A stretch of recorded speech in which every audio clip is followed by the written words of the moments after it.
l'émission Parole de femmes. Nous avons le plaisir de recevoir cette semaine le pasteur Aïda. Bonjour, tu vas bien? Bonjour, bien. Pasteur Aïda. Donc, pasteur Aïda, nous on s'est rencontrés avec Mathilde en France lors d'une conférence de femmes. Et puis on t'a quand même trouvé assez sympathique. Quand même. Merci. Mais on a surtout remarqué que tu étais une femme de Dieu, que tu aimais le Seigneur et que tu avais aussi un parcours assez atypique en fait, parce que tu es très jeune. C'est vrai. Tu as l'air très jeune. Et tu as déjà vécu beaucoup de choses et tu as vu le Seigneur agir de façon spéciale dans ta vie. Et tu vas pouvoir nous le partager tout au long de cette série. Mais justement, on va parler du jeune âge et comment gérer ce défi d'être à la fois une jeune, une femme et dans le ministère. Donc, tu vas nous raconter tout ça cette semaine. Et bonjour à vous, les filles aussi, qui êtes toutes jeunes aussi. On est toutes ici dans la vingtaine, je pense. Seulement dans la vingtaine. On va dire ça comme ça. Mathilde étant la plus jeune de nous toutes. Et voilà. Mais bon, je ne sais même pas pourquoi je le précise. J'aimais beaucoup ta confession. Oui. Et Mathilde aime beaucoup quand on va au restaurant ensemble et qu'on m'appelle mademoiselle et qu'on l'appelle madame. Moi aussi, je veux qu'on m'appelle mademoiselle. Sans commentaire.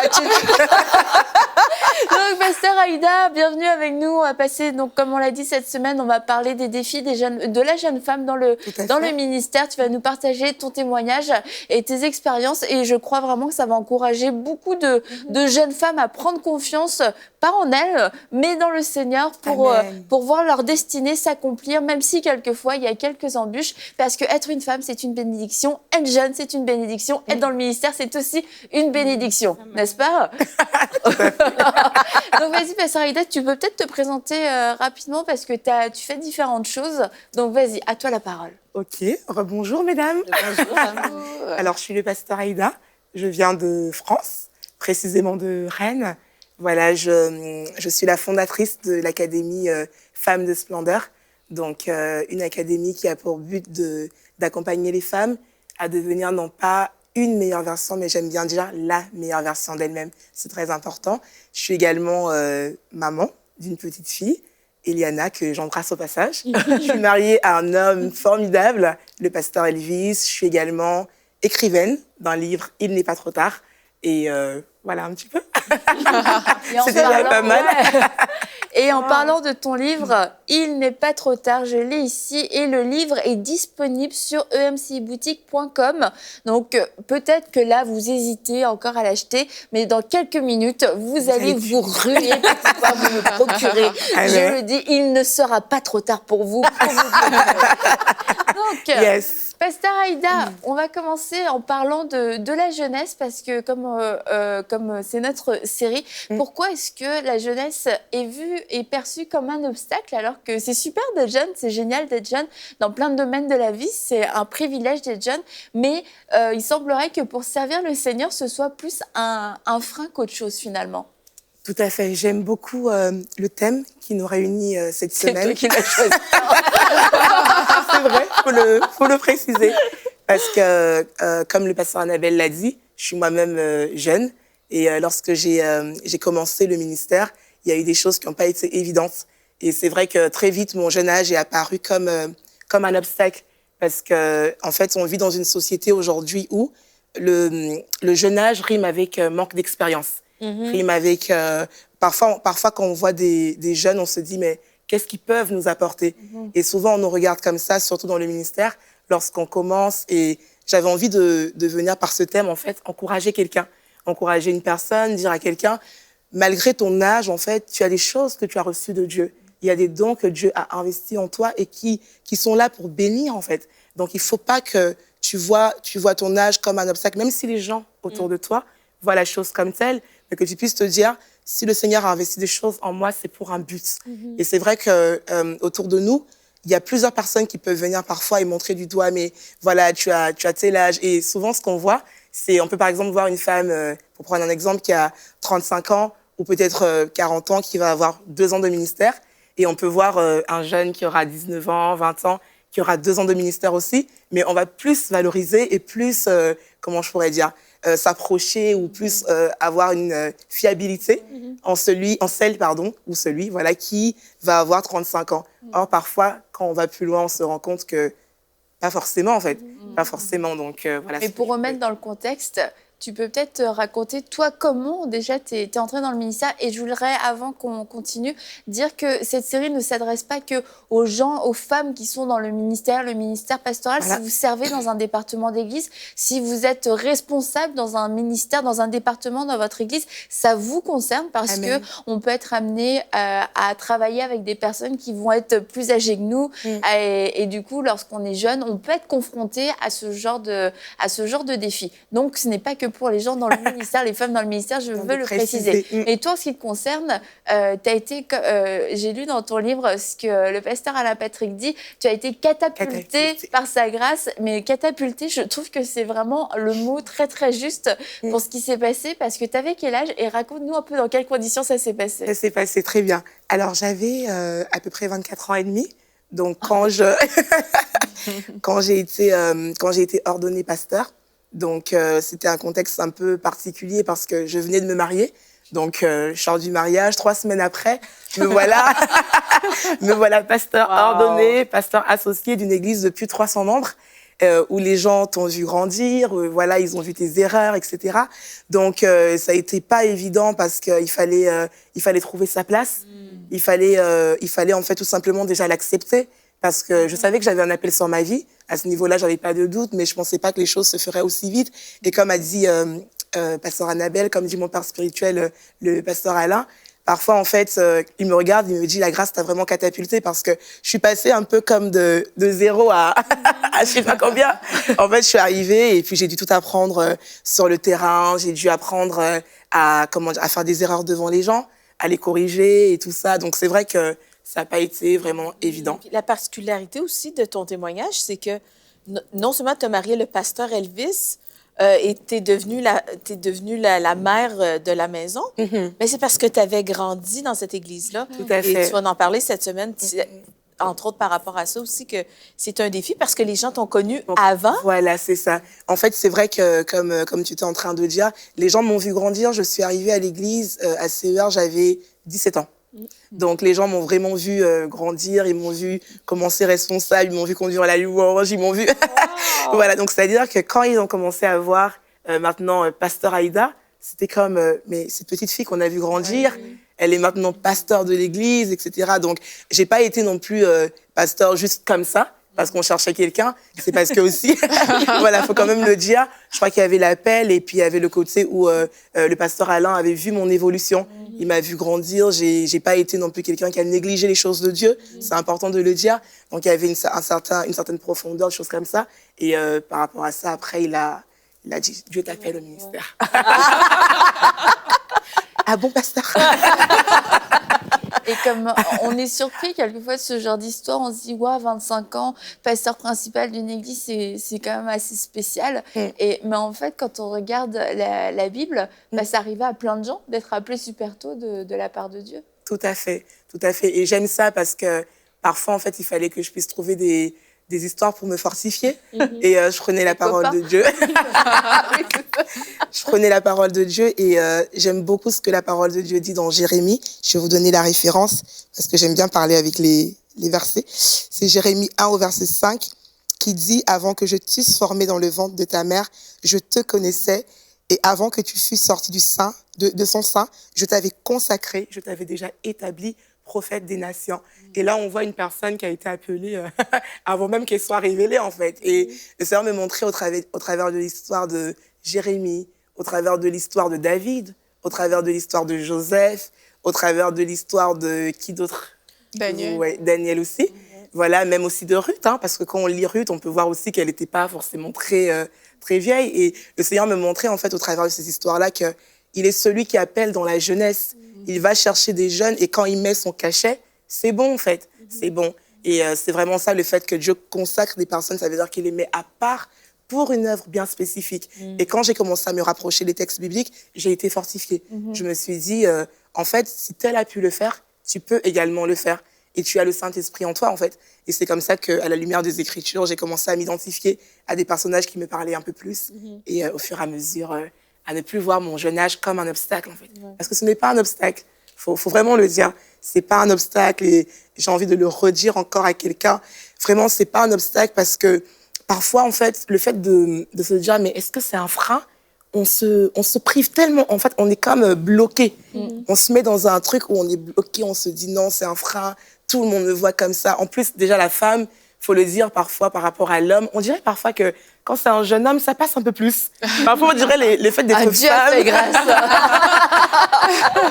Le fait d'être femme, déjà, on te voit un peu comme si la femme était un peu moins que l'homme. Et c'est pas ça. Faut vraiment, je veux dire à quelqu'un, c'est pas un frein. Lève-toi avec ce que tu as. Investis dans ce que tu as reçu et tu verras les choses vont commencer à se mettre au fur et à mesure en place et les gens verront la chose de Dieu. Les gens verront ça.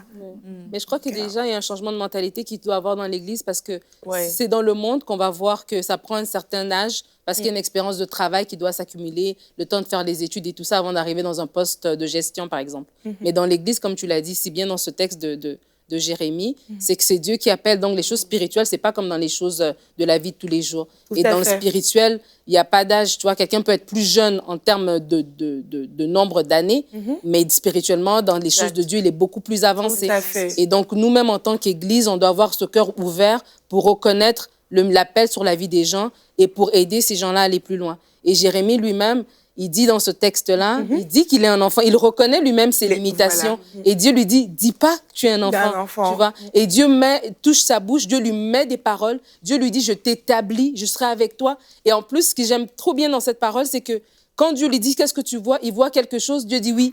Tu vois, il le confirme dans son ministère, il marche avec lui dans l'appel qu'il a mis sur lui. Donc, je crois que c'est encourageant pour nous qui sommes jeunes, pour les jeunes qui nous écoutent, qui veulent aller dans les choses de Dieu. Pourquoi tu vas aller perdre ton temps dans le monde? Si tu as reçu l'appel de Dieu, tout de suite, vas-y. C'est pendant que tu as la jeunesse, c'est pendant que tu as la force, que tu as l'énergie, que tu dois foncer pour le faire. Et en tant qu'Église, nous devons encourager, encadrer et puis vraiment être les témoins de Dieu dans la vie de ces jeunes-là pour justement les garder. Parce que quand on les rejette, ben, ils se disent, ah, peut-être je ne l'ai pas. Et puis l'ennemi va venir arracher ces dons-là qui sont dans leur vie. Donc, c'est vraiment important ce que tu es en train de dire. Et surtout par rapport aux femmes, aux jeunes femmes également. J'aime beaucoup ce qu'elle était en train de dire parce que c'est vrai que j'ai vu tellement de fois des personnes jeunes m'apporter des conseils, mais tellement sages, remplis de maturité, de profondeur. Et c'est vraiment dommage de se priver de quelqu'un parce qu'il est jeune. C'est même pas un critère, en fait. Et parfois, faut le dire, il y a des personnes qui sont même plus âgées qui... Pardonnez. Faut le dire. En fait, voilà, c'est-à-dire que moi, j'ai vraiment vu des jeunes remplis du Saint-Esprit, zélés, venir avec un conseil, une parole qui change, qui peut littéralement bouleverser une destinée. Pas plus tard qu'il y a 2 mois, j'étais à Rennes et là, il y a un jeune de Paris qui devait avoir à peu près 19 ans, qui est venu me voir, Pasteur Aïda, en fait, j'ai une parole pour toi. Et il a commencé à me parler de mon ministère. Il a commencé à me donner des paroles, j'avais l'impression, mais je t'ai rien dit, comment tu sais et tout ça. Il m'a donné des paroles qui m'ont tellement encouragée à un moment donné où je passais par une phase un peu délicate. Et j'ai dit, Seigneur, merci. Et c'est pas une maman qui est venue me donner la parole là, c'était un jeune. Donc Dieu utilise les jeunes. Ouais, mais qu'est-ce qu'il faut... Conflit de parole. Bon, bah, depuis c'est que, en fait, on peut pas rattacher l'identité de quelqu'un à son âge, en fait. Parce que quand Dieu crée, il nous a créés, nous tous, il crée, il fait naître quelqu'un là, on a parlé de Jérémie, Dieu l'avait formé et tout pour un propos, mais Dieu a créé un prophète, en fait. Dieu dit, je t'ai consacré, je t'ai établi. Dieu a créé un prophète pour les nations. Qu'on lit par exemple, Jean, Dieu a créé la personne qui devait venir préparer le chemin de Jésus. Oui. Et c'est comme ça, en fait, quand Dieu nous crée, il crée une personne en qui il a mis des choses, il a des plans, il a des projets pour cette personne-là, et il le fait, en fait. Et dans la société, on oublie, on ne pense pas que quand Dieu a créé, il a créé une personne, on voit juste une personne qui a un certain âge, qui est bon pour faire ça, ça, etc. Mais quand Dieu nous a créés, nous tous, il a d'abord la façon dont Dieu nous identifie, c'est pas par rapport à notre âge, Yes. mais c'est par rapport aux propos que lui, il a prononcés sur notre vie, en fait. Amen. Et en tant qu'Église, c'est comme ça qu'on doit réfléchir. On doit réfléchir par rapport aux propos de Dieu sur la vie des personnes et ouvrir la voie à ces personnes-là pour que ces propos puissent vraiment se manifester pleinement. Mais on ne doit pas réfléchir par rapport, il a quel âge, est-ce qu'il est assez ceci, est-ce qu'il est assez cela. C'est qu'est-ce que Dieu attend de cette personne dans sa vie. OK, et quand la personne est apte, former en fait la personne et laisser surtout la personne se déployer. Et ça ne dépend vraiment pas d'une question d'âge ou de sexe, encore moins. Et on voit que toi, Pasteur Aïda, tu n'as pas cherché en fait la position, tu n'as pas cherché à te placer. Ah oui, moi je suis jeune, mais je vais me faire une place. Et en fait, c'est ça aussi, je pense, une clé. C'est que, bon, à la fois, c'est pas parce qu'on est jeune qu'on doit absolument entrer dans le ministère, mais c'est pas parce qu'on est jeune qu'on ne peut pas y entrer. Et si c'est le temps de Dieu, c'est le temps de Dieu. Et ça fait penser à David. Lorsque Samuel allait oindre un roi, lui, il a pris les plus âgés, les plus grands. Parce que naturellement, l'homme va aller vers quelqu'un qui a de l'expérience. On va chercher quelqu'un qui a de l'expérience. Mais là, on parle de ministère, on parle d'appel. Et en fait, c'est souverain. Et dans ces cas-là, il faut se soumettre à la volonté de Dieu. Comme tu le dis, Aurélie, peu importe la situation de la personne, son âge, son pays, homme, femme, l'appel de Dieu est souverain. Si on est le plus petit, si on est le plus jeune, si on est le moins expérimenté, quand Dieu a parlé, Dieu a parlé. Et on est obligé, nous, quand on est appelé, enfin on est obligé, en tout cas on a le choix de se soumettre et d'accepter que malgré notre jeune âge, c'est le temps de Dieu. Et puis on prie que les gens autour de nous aient la sagesse de le reconnaître aussi. Mais c'est ça, qu'est-ce qu'il faut comprendre, c'est que dans l'Église, quand c'est Dieu qui appelle, c'est Dieu qui qualifie. Et donc, il ne faut pas se conformer à la pensée du monde, il ne faut pas se conformer au siècle présent où l'âge représente le niveau de maturité. Quand on est un enfant de Dieu, on a la grâce d'avoir accès à la sagesse divine, à l'intelligence spirituelle. Et quand on comprend ça dans l'Église, qu'on ne se fie pas à l'âge des gens, mais qu'on se fie plutôt à l'appel, eh bien, toi, je trouve ça admirable. Tu as reçu la parole de ce jeune homme comme une parole étant vraiment une parole de Dieu, véridique. Tu t'es pas arrêté... Tu n'as pas nuancé parce que le jeune homme n'était pas très vieux, mais au contraire, tu as reçu ce qu'il t'a dit avec beaucoup de grâce et tu l'as reçu comme étant une parole du Seigneur. Donc, je pense qu'il faut vraiment qu'il y ait la mentalité dans l'Église, qu'on soit renouvelé et vraiment qu'on... comme Paul dit à Timothée, qu'on ne te méprise surtout pas pour ta jeunesse. Voilà. Et je pense vraiment qu'on a tendance à oublier ça. C'est vrai. Et elle disait tout à l'heure, Pasteur Annabelle, que j'ai pas cherché, en fait. Ça, c'est vraiment important de le dire. C'est ça. Parce qu'aujourd'hui, c'est vrai qu'on voit aussi des jeunes qui se lèvent, qui s'autoproclament. Voilà, je suis apôtre, super bishop. Non, en fait. Non, avec Dieu, c'est vraiment step by step. C'est vraiment petit à petit. Et c'est vrai que j'étais là. Et le texte qui me vient en tête, c'est quand le Saint-Esprit va parler, il va dire « Mettez-moi à part Paul et Barnabas pour l'œuvre à laquelle je les ai appelés. » Mais c'est pendant qu'ils servaient. C'est pas pendant qu'ils ont commencé, voilà. Et moi, j'étais là, je servais à l'église, je faisais mon petit bout de chemin. Lorsqu'on me disait « Tu vas être assistante pasteur », j'étais là avec mes pasteurs. Quand on me disait « Tu vas conduire la louange », j'allais vraiment où on me mettait. Et vraiment, pendant que je le faisais, le Seigneur a vu une attitude. Le Seigneur a vu un cœur. Et c'est ce que Dieu qualifie. Dieu qualifie un cœur, en fait. Et c'est ça. Et c'est vraiment pour encourager quelqu'un à pas se dire, voilà, ils ont dit à parole de femme. Il faut se lever, ça y est, c'est bon, c'est mon ministère. Sainte pasteur et tout, mais j'ai cru comprendre que tu as vraiment beaucoup servi aussi dans pas mal de départements, de retrouver un petit peu partout dans l'Église. Oui, alors, partout, non. Mais j'ai vu que ton mari... Oui. J'ai la lettre de ton futur mari, j'ai lu ça dans ton livre, qu'il a voulu démissionner de son département à cause de toi. Wow! Qu'est-ce que tu lui as fait? Elle était hyper qualifiée. C'est vrai. C'est vrai qu'on a commencé, j'ai commencé avec on appelle chez nous les GR, un groupe de prière, un groupe de réveil, et on travaillait ensemble. En fait, j'étais adjointe, mais à l'époque, on n'était pas du tout, ni fiancés, ni quoi que ce soit. Bah non, et c'est vrai que j'étais, faut dire, j'étais un peu rebelle. Donc, il avait voulu, à un moment donné, rencontrer le pasteur qui nous avait établi et lui dire ah non, j'en peux plus, je vais partir.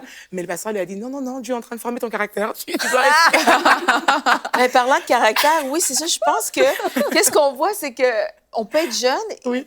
avoir le caractère éprouvé, Oui. avoir vraiment un caractère qui a été travaillé par l'Esprit de Dieu. Amen. On n'a pas besoin, si on est obéissant, si notre cœur est tendre et humble, on peut être qualifié très, très jeune parce que notre caractère est éprouvé par Dieu.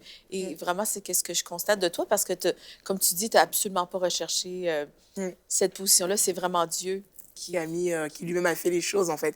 Et du coup, j'ai été responsable de groupe de réveil. Ensuite, j'ai été conductrice de louange dans le même temps. Donc, j'ai fait un peu de louange aussi. Après, j'ai fait quoi? J'ai été assistante pasteur pendant 3-4 ans, à peu près. Et puis après, pasteur. Associé. Wow. Ouais, vraiment, tu étais là, tu étais dans la maison de J'étais Dieu, là, tu oui. servais et tout. Ça aussi, je pense que c'est quand même assez important parce que le pasteur Alain, qui t'a ordonné, qui a reconnu sur toi l'appel, a vu aussi, t'a vu grandir. Il m'a vu grandir. Et quelquefois, dans la jeunesse, il peut y avoir les frustrations, on ne me donne pas de responsabilité. Oui. C'est vrai que l'appel est là, mais si on n'est pas disposé à servir, il n'y a personne qui va voir non plus. Faut y mettre de... Comment on dit? Voilà. Lucien. Faut y mettre Faut du mettre sien, du voilà, sien. exactement. C'est vrai, il faut se lancer. C'est-à-dire que des fois, il faut juste se dire, peut-être que j'aurais aimé faire autre chose, mais dans le temps présent, mon pasteur ou mon responsable, pour revenir sur le côté de responsable dans l'Église, pense que je devrais faire autre chose. Et parfois, pendant que tu es en train de le faire, tu découvres qu'il avait même raison, en fait. Cette personne avait raison. Et c'est vrai que moi, honnêtement, j'ai été obéissante. C'était pas évident, hein, parce qu'il y a des moments donnés où tu veux te dire, j'ai ma vie, j'ai des choses, en fait. Mais je suis vraiment restée là où on m'a mise, en fait. J'étais là quand il fallait conduire la louange. Il y avait un moment donné où il n'y avait pas beaucoup de conducteurs de louange. Alors, on conduisait la louange toutes les semaines, en fait. Et on était comme épuisés. Et on avait envie de dire, on va arrêter. Des fois, on venait le dire. On disait, non, il faut continuer. On était là. Mais qu'est-ce qu'on a appris là? On a appris la persévérance. On a appris l'art de continuer quand les choses ne vont pas. Et à ce moment-là, Dieu était en train de regarder aussi tout ça. Et c'est pour ça, je pense que le pasteur Alain n'a pas eu de mal à se dire, en fait, j'ai fait qu'une semaine de pasteur stagiaire. Et je me suis demandé, mais une semaine, voilà. Les années d'expérience. Et il m'a dit, oui, mais toi, en fait, le Seigneur a permis que pendant toutes ces années-là, tu puisses, en fait, avoir de l'expérience, acquérir une certaine expérience pour donner aux autres. Et il m'a dit, voilà, tu vas être ordonné, en fait. Ok. Donc, c'est vraiment la grâce de Dieu. Il y a quelque chose que mon m'a enseigné vraiment quand j'ai commencé à l'église par rapport, ça c'est pour parler plus à des jeunes, c'est qu'il y a vraiment des personnes à l'église qui voient des choses qu'on ne voit pas. Il y a des personnes qui observent comme ça, ils voient des aptitudes que tu ne sais même pas que tu as en fait. Et certaines de ces personnes vont t'approcher et vont dire « mais je pense que tu devrais faire telle chose. Est-ce que tu ne veux pas par hasard venir servir dans tel département ?» Et parfois, comme ça ne correspond pas forcément à nos propres désirs, on peut facilement dire « non, je ne veux pas ». Mais je pense que quand on est jeune, on doit... Même si on touche à tout, c'est pas grave, en fait. On doit aller, on doit faire. Et en faisant, comme Pasteur Aïda, tu disais, en faisant, on va voir que, OK, mais j'ai plus cette aptitude-là plutôt que telle autre. Tout à fait. Et c'est comme ça aussi qu'on va devenir plus pointu, même par rapport aux choses que Dieu nous appelle à faire. Et on va gagner en expérience, comme toi, tu as gagné, Comme justement. tu dis, c'est bien, je pense... quand on est jeune, d'être un peu touche à tout, c'est pas de l'instabilité, c'est vraiment du service. Et quand on est en train de servir, on n'est pas en train de développer une carrière professionnelle, on est en train de développer un cœur de serviteur. Et je trouve ça, moi, très formateur qu'on puisse servir, en fait, quand on arrive, surtout dans nos premières années, peu importe l'âge finalement, qu'on puisse servir un peu partout parce que ça développe le cœur de serviteur. Et c'est pas pour se faire une carrière dans le son ou dans... Peu importe, c'est juste, je veux aider, je suis même prêt à apprendre, je suis prêt à rester, à me faire former et tout ça. Bah, pour moi, c'est capital parce que c'est quelque chose qui va te suivre toute ta vie, peu importe en fait ce à quoi Dieu va t'appeler. Si tu as ce cœur de serviteur, tu vas pouvoir aller vraiment très loin. Et puis, juste rapidement, toi, ta fille Mathilde, Fleur Amé, qu'on a vu dans Hosanna, on en a vu dans quelques Hosanna dernièrement, elle a quel âge, Fleur Amé? Elle a 16 ans. Elle a 16 ans. Wow. Et pareil, Merveilleux. ça aurait été dommage de se dire, on va attendre peut-être qu'elle ait 18 ans, 20 ans pour commencer pour qu'elle puisse exprimer son don, etc. Alors que c'est une bénédiction aujourd'hui. Mais non seulement elle est à Hosanna, mais on l'a relâché. Gwen et moi, à l'Église, on est responsables de la louange, mais on l'a relâché pour être la responsable de la louange jeunesse. Donc, elle a 16 ans, c'est elle qui dirige la louange les vendredis soirs à la jeunesse. C'est merveilleux. Et c'est une opportunité pour elle de se développer. Et c'est dans ce cadre-là où elle est à l'aise en ce moment. En ce moment. Mais vraiment, elle commence à chanter dans la grande assemblée. Ça la fait sortir de sa zone de confort. Mais petit à petit, on voit vraiment que Dieu se glorifie dans sa vie. Puis je trouve ça génial. Moi, je me dis, j'aurais tellement aimé ça, avoir cette opportunité-là, tu vois, C'est à vrai. 16 ans, vraiment. Puis elle aime le Seigneur. Et donc, quand tu côtoies le ministère, les gens, dès ce jeune âge-là, tu es formé dans ton caractère, tu apprends plein de choses. Et c'est très formateur pour la vie, pour toute la vie. Donc, je rends gloire à Dieu. Nous aussi, on rend gloire à Dieu. Et vous pouvez aller voir l'émission Hosanna Découverte et vous pourrez voir le chant de Fleur Amé. Puis elle avait fait un Hosanna Noël aussi. Oui, j'avais où vu elle avait d'ailleurs. chanté. On a chanté ensemble en famille et elle avait chanté Noël de Lorraine Daigle. Ouais. Donc, vous pourrez aller voir ça, Fleur Amé Spinks. Donc, je te laisse la parole, Pasteur Aïda, pour finir. Peut-être qu'on pourrait prier pour les jeunes qui se sont reconnus et qui ont besoin d'être encouragés. Ça a été comme une révélation. Waouh, je suis jeune et en fait, j'ai C'est pas un le droit obstacle. d'aimer le Seigneur et de le servir aujourd'hui. Aujourd'hui, tout à fait. Donc, on va prier pour ces jeunes-là. Seigneur, je veux te bénir. Je veux vraiment élever ton nom pour la vie d'une personne qui nous suit en ce moment. Je viens te prier alors que je venais parler de ta part. Tu m'avais t'avais mis en mon esprit de dire à quelqu'un que la jeunesse n'était pas un obstacle. Et je viens prier pour que quelqu'un puisse réaliser qu'il est appelé. Et lorsque tu appelles, tu qualifies. Amen. Seigneur, merci parce que tu es en ce moment même en train de réveiller l'appel dans le cœur de certaines jeunes femmes, dans le cœur de certains jeunes hommes. Seigneur, tu es en train de parler, tu es en train de faire un travail maintenant même. Et je te remercie, Seigneur, pour le cœur de serviteur qui distingue. Je prie que ces personnes que tu appelles au ministère puissent avoir de la maturité, puissent avoir la capacité de pouvoir écouter les conseils qui leur permettront d'aller de l'avant. Seigneur, merci parce que lorsque tu dis une chose, tu le fais. Et comme tu as fait avec Jérémie, tu te manifestes dans la vie de ces jeunes. Au nom de Jésus, nous avons prié. Amen. Amen. Merci beaucoup, Pasteur Aïda. On va se retrouver demain et on va parler des défis de la femme, du serviteur. Et j'aimerais juste terminer en vous rappelant une petite anecdote, quelque chose que Catherine Kuhlman avait dit. Elle avait dit au Seigneur, mais Seigneur, pourquoi est-ce que j'ai pas fait toutes ces choses quand j'étais encore plus jeune? Parce qu'aujourd'hui, je trouve ça vraiment plus fatigant et j'aurais tellement aimé te servir comme ça lorsque j'étais plus jeune, lorsque ça me faisait pas peur de te servir à fond pendant des heures. Donc, profitez de votre jeune âge.